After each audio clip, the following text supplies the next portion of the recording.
केंद्रीय संस्कृति एवं पर्यटन मंत्री गजेंद्र सिंह शेखावत आज अपने गृह जनपद पहुंचे। उन्होंने बिहार चुनाव के नतीजों पर कहा कि झूठे नैरेटिव और वोट चोरी जैसे आधारहीन आरोपों से अब जनता नहीं प्रभावित होगी। जनता ने विकास बनाम जंगल राज के मुद्दे पर प्रचंड बहुमत देकर स्पष्ट कर दिया कि अब केवल विकास आधारित राजनीति ही चलेगी। शेखावत ने कहा कि विपक्ष ने हल्की टिप्पणियों और नकारात्मक राजनीति के जरिए चुनाव में भाग लिया, लेकिन जनता ने उनका मुंह ताकतवर तरीके से बंद कर दिया। उन्होंने बताया कि एनडीए के सभी घटक दलों ने मिलकर चुनाव में लगभग 80 से 90% स्ट्राइक रेट के साथ सफलता हासिल की। कश्मीर में हालिया विस्फोट पर शेखावत ने कहा कि सरकार का आतंकवाद के प्रति जीरो टॉलरेंस रहेगा और दोषियों को कहीं भी छोड़ा नहीं जाएगा।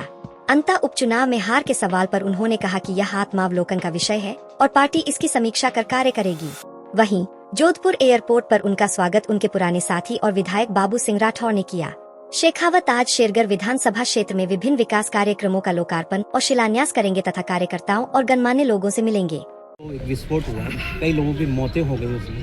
देखिए, अभी उसके पूरे पुख्ता जो है समाचार नहीं आए, लेकिन मैं इतना कहूँगा कि दिल्ली हादसे से पहले से जब जानकारी आई थी तब से लेकर के सारी एजेंसियां सतर्कता के साथ में काम कर रही थी।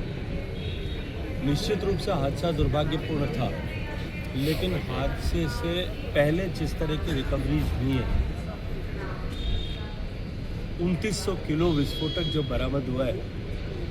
दिल दहल जाता है कि अगर वो अपने मंसूबों में कामयाब हो जाते तो उसका कितना बड़ा नुकसान हो सकता था। लेकिन ये संकल्प सरकार का है कि हमारा आतंकवाद के प्रति ज़ीरो टॉलरेंस है और किसी भी इसके लिए दोषी और ऐसी घटना को अंजाम देने वाले और इस मानसिकता को पनपाने वाले व्यक्ति को, चाहे वो देश में है या देश के बाहर कहीं भी है, हम उसे जो है वो निस्तनाबूद करके छोड़ें। सर, अंता उपचुनाव में भारतीय जनता पार्टी जीत नहीं पाई, वहाँ दूसरे नंबर पर रही। क्या कारण रहे कि वहाँ भाजपा जो है पीछे पिछड़ गई थी? देखिए, उपचुनाव जो है वो कई विषयों से जुड़े होते हैं और उपचुनाव को किसी जनरल इलेक्शन के बराबर करके नहीं देखा जा सकता। ये अंता विधानसभा को आज से लेकर के, जब से चुनाव प्रारंभ हुए तब से लेकर के आज तक देखा जाए तो वैसे भी अधिकांश समय में केवल 2 या बार को छोड़ करके अधिकांश समय अंता विधानसभा भारतीय जनता पार्टी के खाते में नहीं आ पाई है। लेकिन जो कुछ भी कारण रहे, जो कुछ भी विषय रहे, निश्चित रूप से ये आत्मावलोकन और इंट्रोस्पेक्शन का विषय, हम सब मिलकर के उस पर विचार करेंगे और इस पर आगे हम किस तरह से भारतीय जनता पार्टी की सरकार की नीतियों का प्रभाव किस तरह से जनता के हृदय तक पहुँचे, इस पर निश्चित ही काम। बालिका ने अलीनगर से चुनाव लड़ा है कि वास्तव में बीजेपी युवाओं की पार्टी उनको प्रोत्साहित करती है वास्तव में? भारतीय जनता पार्टी और एनडीए गठबंधन के सभी घटक दलों ने जिस तरह से एकजुटता का परिचय देते हुए अपनी सामूहिक सांगठनिक शक्ति का परस्पर उपयोग करते हुए चुनाव लड़ा और उसके साथ साथ में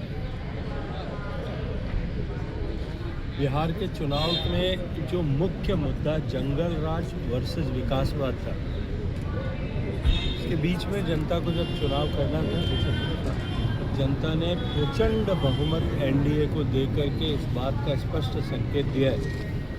इस देश में अब यदि किसी भी तरह की राजनीति का कोई मुद्दा रहेगा तो वो केवल और केवल विकास आधारित रहेगा। और इसी के साथ साथ में बिहार के चुनाव ने एक बात को बहुत अच्छे तरीके से देश के सामने स्पष्ट कर दिया है कि झूठे नैरेटिव गढ़ करके वोट चोरी जैसे अर्थहीन आधारहीन आक्षेप लगा करके संवैधानिक संस्थाओं के ऊपर अनेक तरह के भ्रमजाल फैलाने का प्रयास करके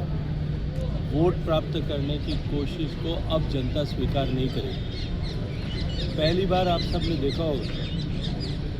सामान्यतः देश में अनेक ऐसे उदाहरण देखने को मिल सकते हैं जब देश की जनता ने परिवर्तन के लिए घर से बाहर निकल करके औसत से अधिक मतदान किया होगा, सत्ताओं को बदलने के लिए, सरकारों को बदलने के लिए। लेकिन इस बार पहली बार देश की जनता ने नकारात्मक राजनीति करने वाले, झूठ की राजनीति करने वाले लोगों को जवाब देने के लिए औसत से कहीं अधिक मतदान करके, लगभग 10% अधिक मतदान करके प्रचंड बहुमत के साथ में एनडीए गठबंधन की सरकार बना करके ये स्पष्ट संदेश दिया कि अब देश में झूठ की राजनीति के लिए कोई स्थान नहीं बचा है। जिस तरह से